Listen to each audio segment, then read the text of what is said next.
Dress ಕೂಡ ಅದೇ sir. ಜಾಸ್ತಿ ಯತ್ನಾಳ್ಗೆನೆ ಅವಕಾಶಗಳು ಕೊಡ್ತಾ ಇರೋದು ನಾನು ನೋಡ್ತಾ ಇದ್ದೀನಿ. ಈಗ ಮಾನ್ಯ ಮುಖ್ಯಮಂತ್ರಿಗಳು ಉತ್ತರ ಕೊಡುವಾಗ ಅದರ ನಂತರ ಕ್ಲಾರಿಫಿಕೇಶನ್ ನಿಮ್ಗೆಲ್ಲರೂ ಕೂಡ ಅವಕಾಶ ಇದೆ. ಈ ಆಡಳಿತ ಪಕ್ಷದವರು ಕೂಡ ಆ ಕಡೆಯವರು ಕೂಡ ಪರಸ್ಪರ ಆ ಕಡೆ ಮಾತಾಡಲಿಕ್ಕೆ ಹೋಗಬೇಡಿ.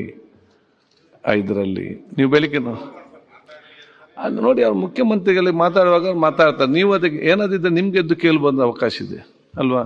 ಇದು ಏನಿಲ್ಲ, ಫಸ್ಟ್ ಟೈಮ್ ಮಾಡಬಾರ್ದಲ್ಲ. ಫಸ್ಟ್ ಟೈಮ್ ಪ್ರತಿಯೊಂದು ಕೂಡ ಇದ್ದು ಅಲ್ಲಿಂದ 10 ಜನ ಎದ್ದು ಇಂದಿಲ್ಲ ಅಂತ 10 ಜನ ಅಂತ ಕೇಳೋದು, ಅಲ್ಲಿ ಒಬ್ಬರು ಮಾತಾಡೋದು, ಇಲ್ಲಿ ಒಂದು ಮಂತ್ರಿ ಉತ್ತರ ಕೂತ್ಕೊಂಡು ಮಂತ್ರಿ ಉತ್ತರ ಕೊಡೋದು.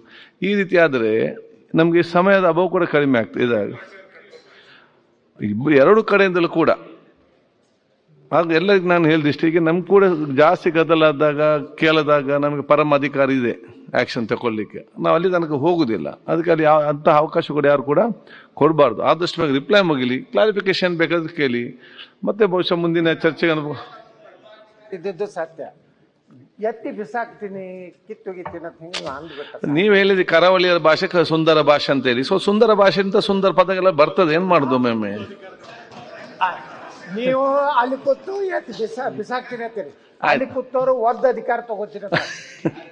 ಆಯ್ತು ಆಯ್ತು ಕೂತ್ಕೊಳ್ಳಿ ಮುಖ್ಯಮಂತ್ರಿಗಳೇ, ಆಯ್ತು ಮುಖ್ಯಮಂತ್ರಿಗಳೇ ಹೇಳ್ಬೇಕು ಒದ್ದ ಅಧಿಕಾರ ತಗೋತಾರೆ. ಯಾರು ನೀನು ಅಶೋಕ್ ಹೆಸರು ಹೇಳಿದೀನಿ, ನಮ್ಮ ಹೆಸರು ಹೇಳ್ತೇನೆ. ಅಶೋಕ ಸಜೆಸ್ಟ್ ಮಾಡಿದ್ದು ಅದು. ಮಾನ್ಯ ಮುಖ್ಯಮಂತ್ರಿಗಳು. ನ್ಯೂಸ್ ಫಸ್ಟ್ ನಿರ್ಭೀತಿಯಿಂದ ನಿಮ್ಮ ಪರವಾಗಿ.